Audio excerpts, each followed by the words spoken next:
Boa noite. Boa noite. Boa noite. É um prazer estar aqui com vocês.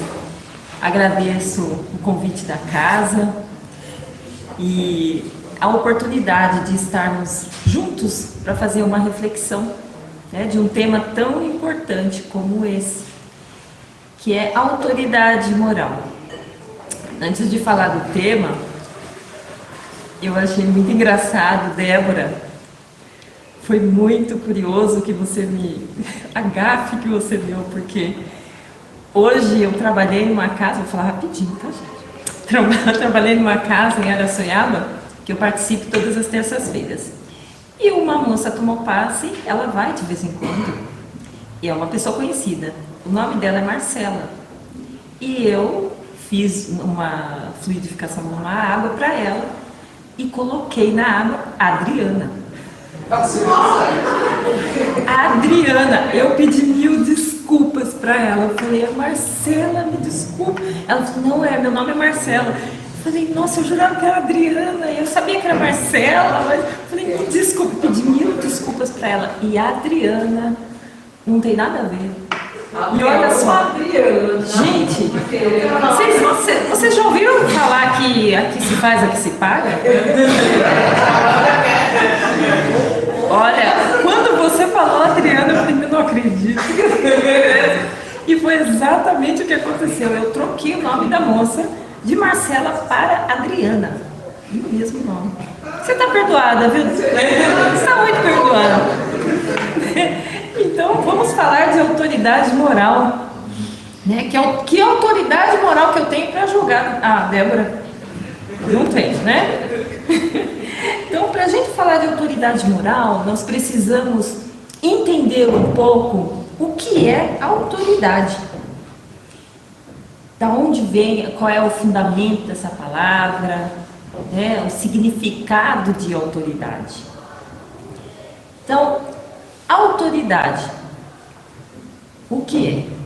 Autoridade se refere ao direito e poder de dar ordens, tomar decisões e exigir obediência. É a capacidade de influenciar ou controlar o comportamento de outras pessoas ou a maneira como as coisas são feitas.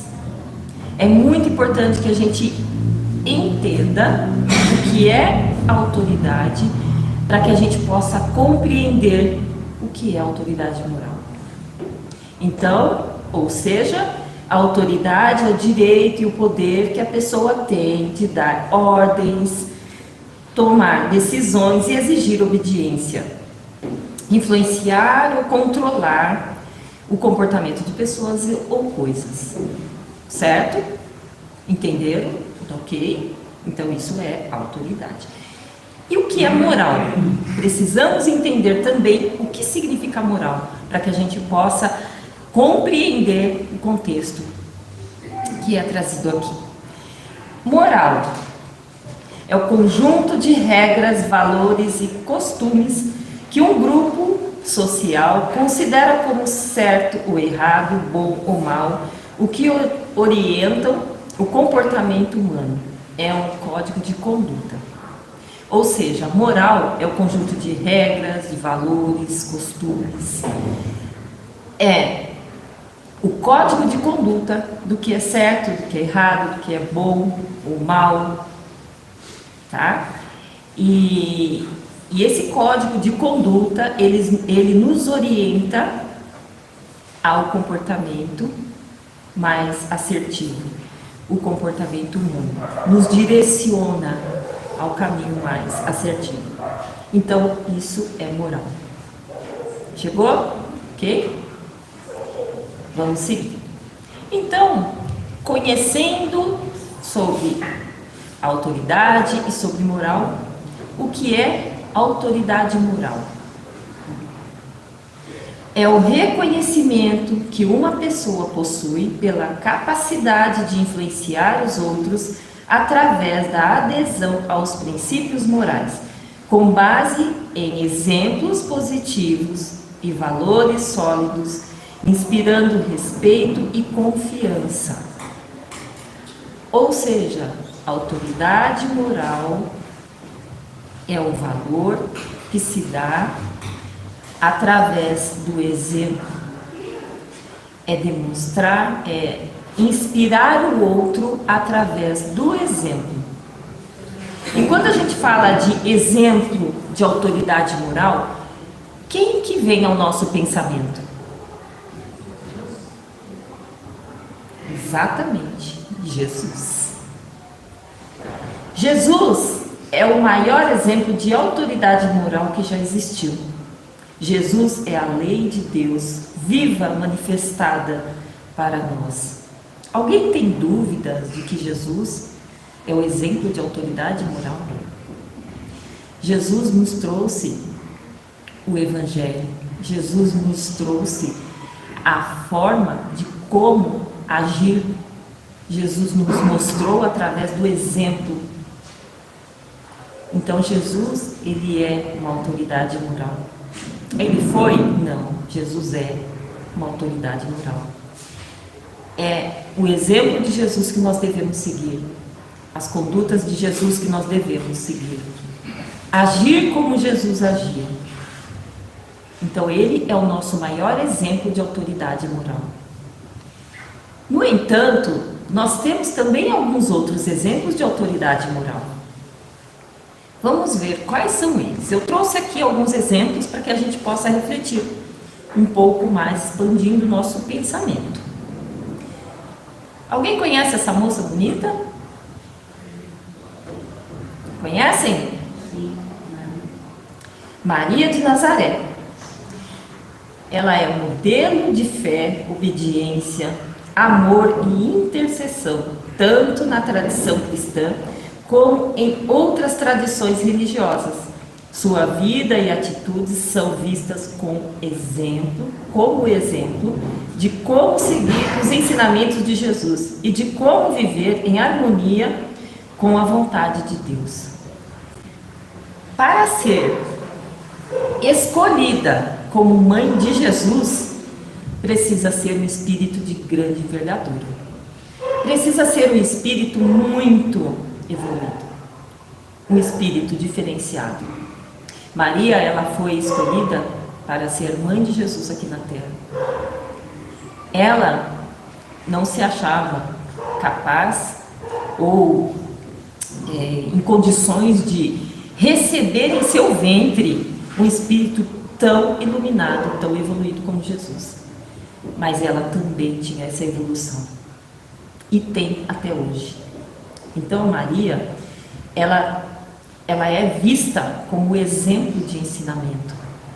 Exemplo de amor, de fraternidade, de caridade. Maria seguia os exemplos de Jesus.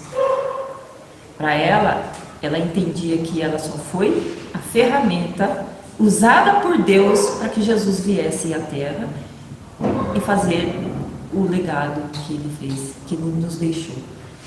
Que até hoje Jesus é o nosso exemplo, é o nosso guia para o caminho da evolução. Vamos ver outros exemplos de autoridade moral. Quem é? Allan Kardec. Allan Kardec, capacidade de apresentar uma doutrina coerente e lógica, baseada em evidências e argumentos racionais, que visa a evolução e o progresso moral do ser humano com a busca pela verdade, estabeleceu uma ponte entre a ciência e a espiritualidade. Nós estamos aqui hoje, nesta casa bendita, abençoada, por conta desse moço, por conta desse espírito também evoluído, Allan Kardec. Um espírito para poder ter essa incumbência, esta responsabilidade de trazer a doutrina, de nos apresentar a doutrina espírita, ele também precisaria ser um espírito de grande envergadura, um espírito diferenciado.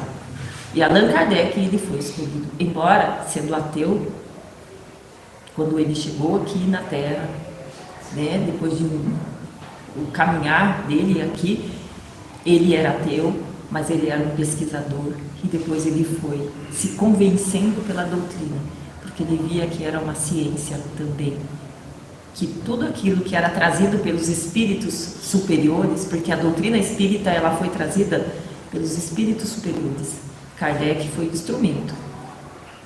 Então tudo que tem no livro dos espíritos de respostas são de espíritos superiores, da equipe de Jesus Cristo. Então ali está a veracidade, são informações fidedignas que nós devemos seguir, podemos seguir sem pestanejar, sem se preocupar, sem até mesmo pesquisar. Nós podemos pesquisar, claro, mas tudo que está na codificação de Kardec é a verdade de vida eterna. Então Kardec é uma autoridade moral. Quem mais? Conhecem? Quem é esse moço? Esse senhor? Esse senhor que a gente ainda até hoje pede ajuda?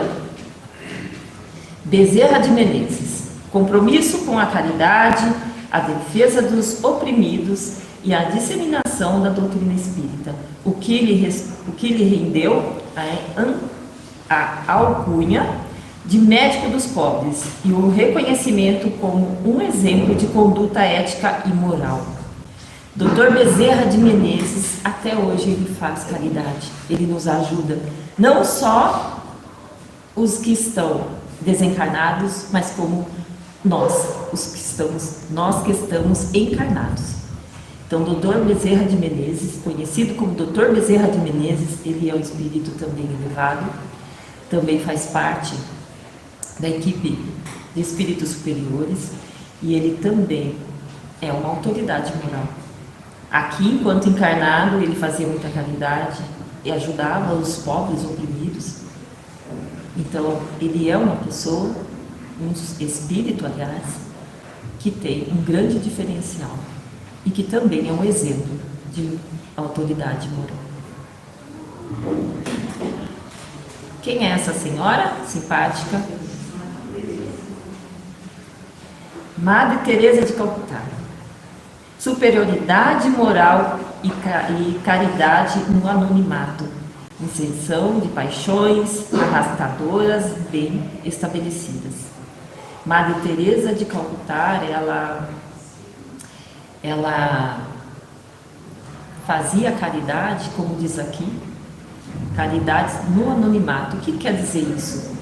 Que ela fazia caridade sem divulgar o que estava sendo feito, sem mostrar para a pessoa que ela estava fazendo no sentido de vaidade, com o intuito de ser vista com um olhar de admiração. Ela fazia o bem, fazia caridade, porque ela sabia que este era o caminho, porque ela seguia Jesus, ela seguia os ensinamentos de Jesus. Por isso que ela fazia caridade, fazia por amor, fazia porque ela sentia a dor do outro, ou seja, a empatia. E Madre Teresa, ela era espírita? Não. Então, não precisa ser espírita para ser um espírito evoluído. Não é o espiritismo que encaminha o espírito a um caminho assertivo, um caminho de evolução, da progressão dos espíritos. Não é a religião, é a conduta de cada um de nós. É aquilo que nós fazemos, é aquilo que nós sentimos, são as nossas intenções que é o que é contado, é o que é prevalecido. São as nossas intenções, não importa se a gente tem uma religião ou não. Jesus era espírita? Jesus era católico? Era evangélico? Não. O exemplo que nós temos é Jesus.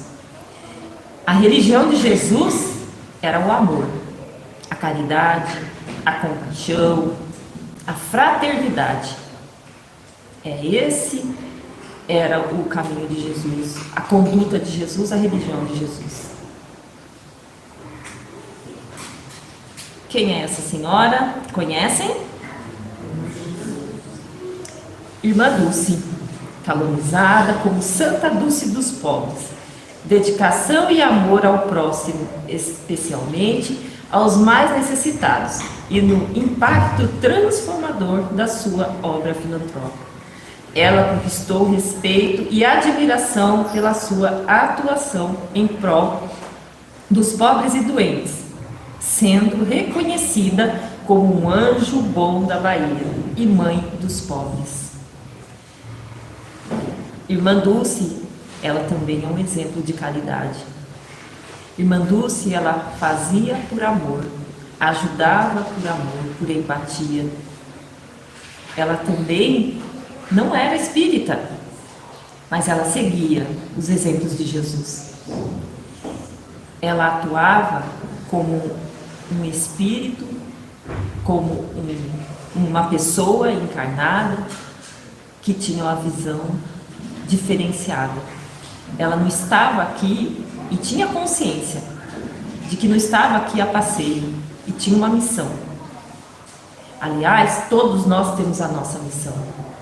Todos nós que estamos aqui, nesta casa, todos nós que estamos encarnados, temos a nossa missão.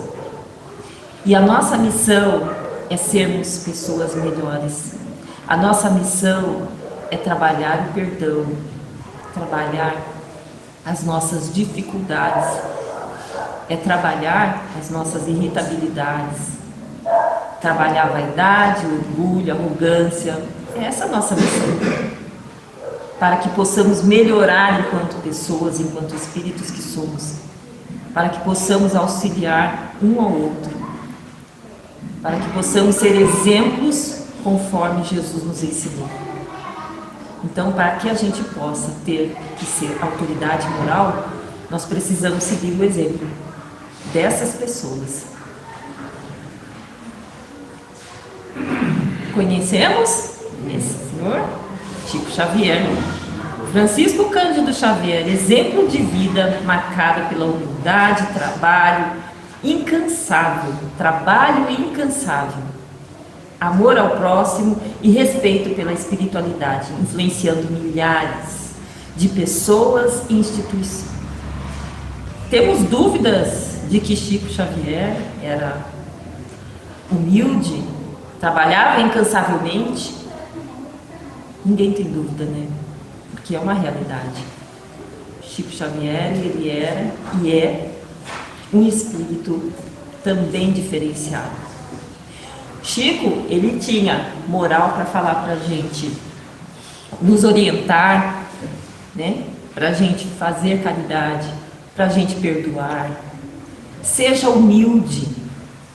Chico podia falar isso para nós, porque ele tinha moral para isso. Por que ele tinha moral? O que é ter moral para falar?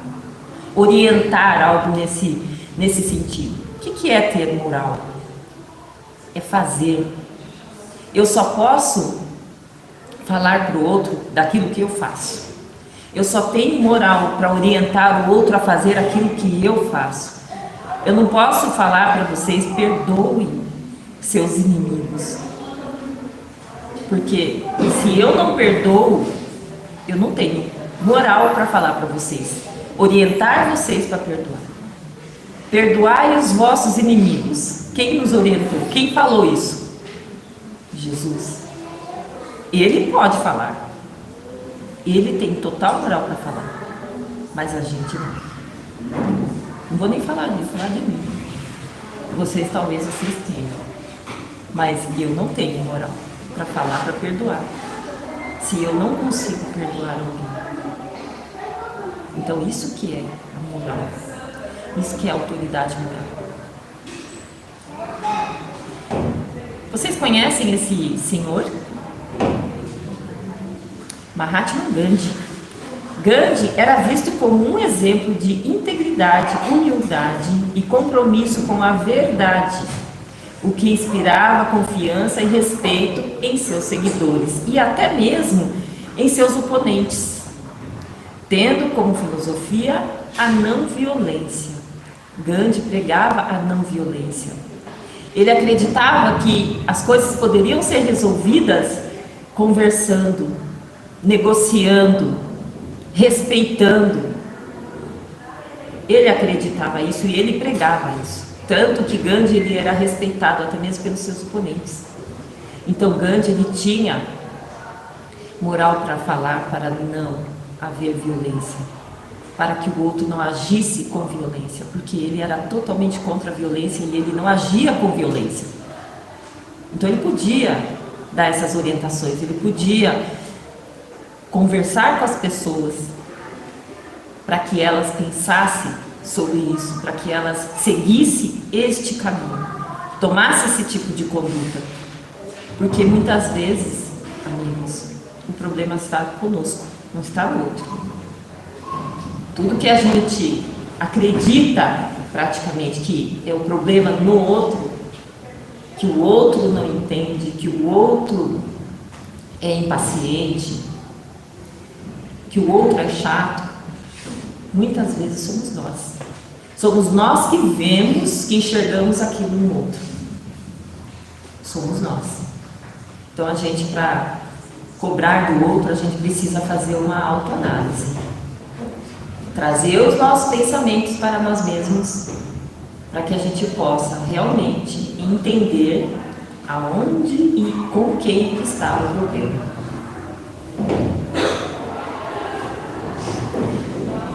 A autoridade não é autoritarismo. Existe a diferença de autoridade e autoritarismo. O autoritarismo é uma doença da personalidade. Ele subjuga, impõe, desrespeita, conduz. É uma das chagas mais graves que a pessoa carrega. Autoritarismo é uma chaga.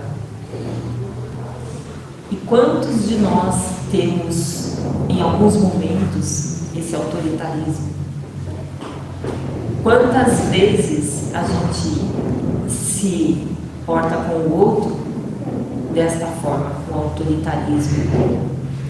Muitas vezes a gente acha que está certo nas nossas condutas, que os nossos pensamentos são os mais assertivos, que nós estamos sempre entendendo, o outro não entende.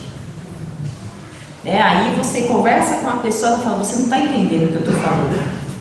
Eu quero que você entenda o que eu estou falando. A verdade é essa. Tem pessoas que têm o hábito de falar, na realidade, o que está acontecendo é isso. Na verdade, você está errado. Mas a gente tem uma dificuldade de olhar para dentro de nós, as nossas condutas. Porque muitas vezes a gente age através do automático. No automaticamente, a gente, não é essa palavra que eu ia falar, que fugiu? Automatismo. Muito obrigada, automatismo. No automatismo nós agimos, e sem perceber, porque isso gerou um hábito, é um hábito. E todo hábito não é bom. Não é bom porque você não dá oportunidade para o novo. Eu estou acostumada a andar sempre assim, fazer sempre o mesmo caminho. É um hábito. Tá, mas é um hábito e tudo bem. Esse hábito não pode mudar, essa maneira de ser não pode mudar, a forma de falar não pode mudar, a forma de se comportar não pode mudar, a forma de se impor, até mesmo para se impor. Para a gente se impor, a gente não precisa ser autoritário, a gente não precisa magoar o outro, a gente não precisa querer atingir o outro, mostrar que pode, mostrar que está na razão, porque é chefe, ou porque é pai, porque é mãe. Eu tenho que mostrar autoridade, os pais têm que mostrar autoridade para os filhos, mas essa autoridade ela é apresentada, ela é absorvida e entendida e respeitada através do exemplo. Não tem como mostrar autoridade sem dar exemplo. Para ser respeitado, precisa dar o exemplo. Assim como essas pessoas aqui apresentadas são representadas como autoridade moral, porque através do exemplo. A autoridade moral é adquirida quando entramos em consonância com as leis do Criador e ela nos confere uma forma moral. Precisamos nos educar como espíritos que somos e não como personalidade e compreender via sentimento. Então, a autoridade moral, ela é uma ressonância com as leis divinas, com as leis de Deus. Para a gente ter, novamente eu digo, autoridade moral, a gente precisa estar de acordo com as leis. As leis de Deus, as leis naturais. E isso acontece através da conduta, as nossas condutas. Mas nós não somos totalmente 100% ruim. Não, ninguém é 100% ruim. Não existe um ser humano que não tenha um bem dentro de si, que não tenha amor dentro de si. Porque nós somos essência divina e Deus é amor. Nós temos o amor dentro de nós. Nós temos a condição de ser pessoas melhores. A questão é que nem sempre a gente quer. Nem sempre nós estamos disponíveis a isso, dispostos a mudanças. E aí que a gente começa a patinar, e patinar, e patinar. E aí passa um dia, 2, 1 ano, 5 anos, 10 anos, e muitas vezes até uma encarnação. E aí quando nós estamos lá quase voltando ao mundo espiritual, aí nós vamos começar a fazer uma reflexão da nossa vida, ali, naquela reencarnação. Aí a gente pensa, quanto tempo eu perdi. Eu poderia ter feito muita coisa de forma diferente. Eu poderia ter mudado tanta coisa, eu poderia ter sofrido muito menos. Não tinha necessidade de eu sofrer tanto. Porque tem sofrimento, gente, que a gente não precisa passar. A gente não precisa vivenciar. A gente procura. Tem problemas que a gente pega desnecessariamente. A gente pega problemas dos outros. Muitas vezes a gente não consegue carregar os nossos, a gente pega dos outros. E aí acha que está fazendo a caridade. Não, porque o espírita tem muito isso, né? Tem que fazer caridade, tem que fazer caridade, tem que fazer caridade. Mas até para fazer caridade precisa saber. Precisa ter conhecimento para fazer caridade, porque muitas vezes a gente não está ajudando, nós estamos atrapalhando a evolução do outro. Então temos que fazer, temos que analisar, temos que refletir, temos que buscar no Evangelho qual é a melhor conduta a ser tomada. E quando no Evangelho não conseguir resposta, não entender a resposta, porque não é que não conseguir, é que não entendeu. Quando não entendemos a resposta que o Evangelho traz, faz uma prece, peça a Jesus, que Ele vai falar no seu coração. A resposta vem, pode ter certeza que a resposta vem. E aí vamos refletir, né, sobre essa questão da nossa conduta, essa questão das nossos próprios comportamentos. E aqui são algumas perguntas que eu peço que vocês respondam, mas para vocês mesmos, através do pensamento, da reflexão. Vamos olhar para dentro de nós e responder para nós mesmos, fazer uma reflexão, uma análise de nós mesmos. Eu sou uma pessoa autoritária? Ela já respondeu que sim. Eu sou uma pessoa autoritária? Pensar sobre isso. Que legal da sua parte você falar que sim. Né? Detectar isso é muito bom. Eu estou disposto a mudar a minha conduta? Muitas vezes a gente sabe que nós somos autoritários em alguns momentos. E nesses momentos a gente não quer mudar, não. Muitas vezes a gente não quer mudar. Não quer mudar.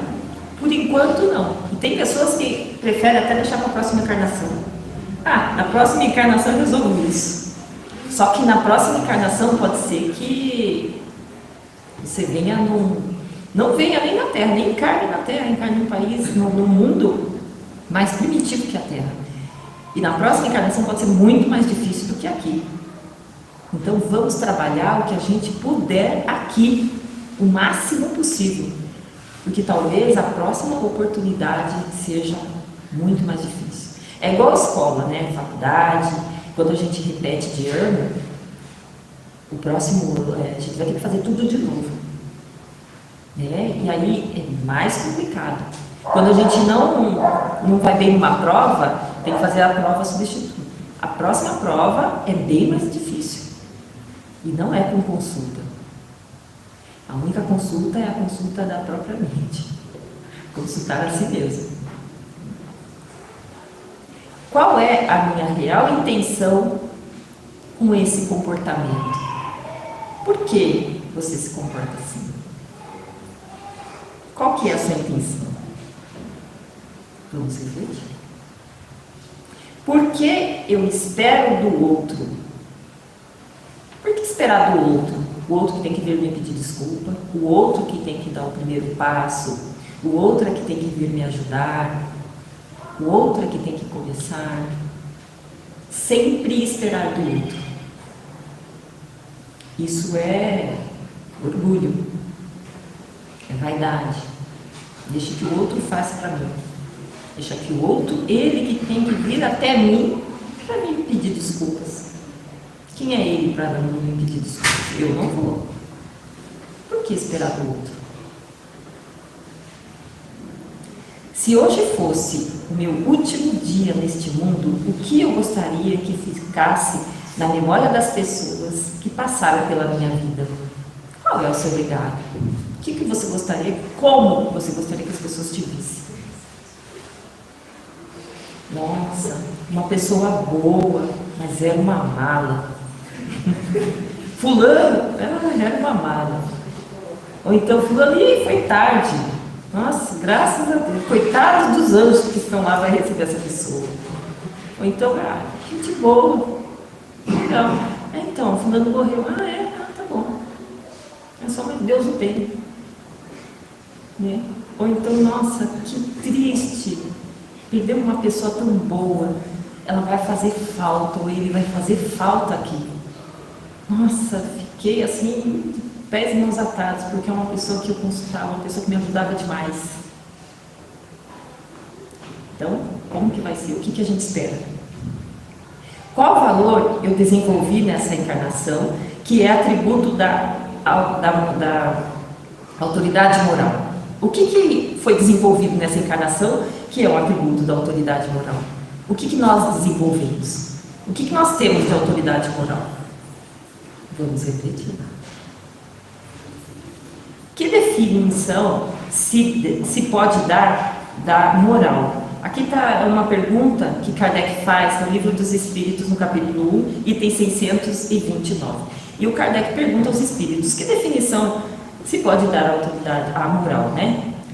Aí os espíritos respondem, a moral é a regra de bem proceder, isto é, de distinguir o bem do mal.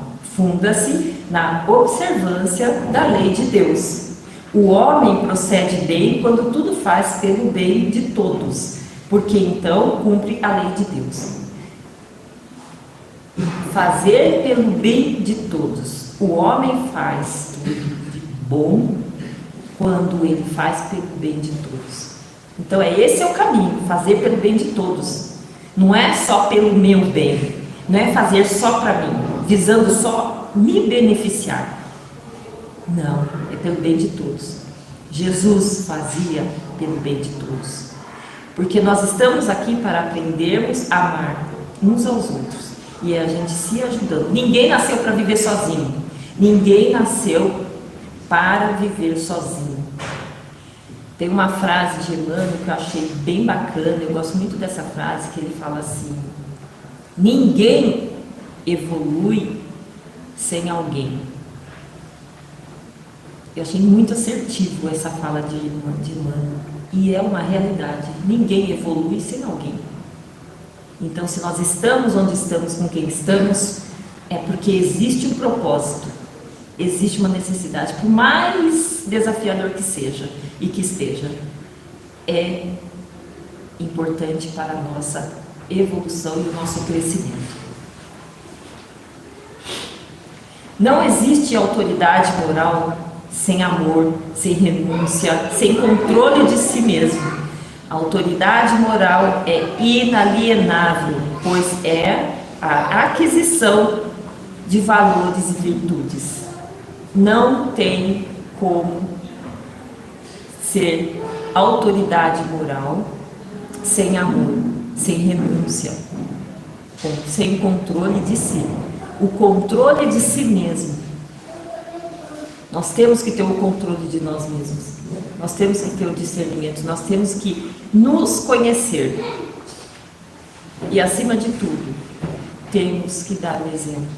Mas, para a gente dar o exemplo, a gente precisa fazer. A gente precisa seguir aquelas autoridades morais que nós tivemos, que nós temos como exemplo. E, para encerrar, eu deixo aqui uma outra reflexão, que é uma fala de Jesus, que eu também gosto bastante. Em toda palestra, toda a exposição que eu faço, eu coloco essa frase que Jesus trouxe, que é: na verdade, te digo, que aquele que não nascer de novo não pode ver o reino de Deus. Quando ele fala não nascer de novo, quando ele fala de nascer de novo, ele está se referindo à reencarnação. Porque cada reencarnação nós aprendemos um pouco. Cada reencarnação é uma oportunidade para que nós possamos crescer, melhorar como pessoas, como espírito. E são inúmeras oportunidades para a gente aprender a conviver. Conviver é diferente de viver. Nós vivemos, estamos aqui, cada um tem a sua vida, nós vivemos. Mas quando a gente convive, é viver com alguém, viver com o outro. Esse é um desafio. Mas a encarnação nos traz essa oportunidade para que a gente possa crescer e nos melhorar a cada dia, a cada encarnação. A natureza não dá saltos, é aos poucos. E é respeitado o tempo de cada um de nós. Então, nascer de novo é na reencarnação. E também podemos atribuir o nascer de novo na nossa intimidade. A nossa mudança íntima, o nosso autoconhecimento, as nossas condutas, né? E sempre seguir as leis morais, as leis de Deus. Muito obrigada.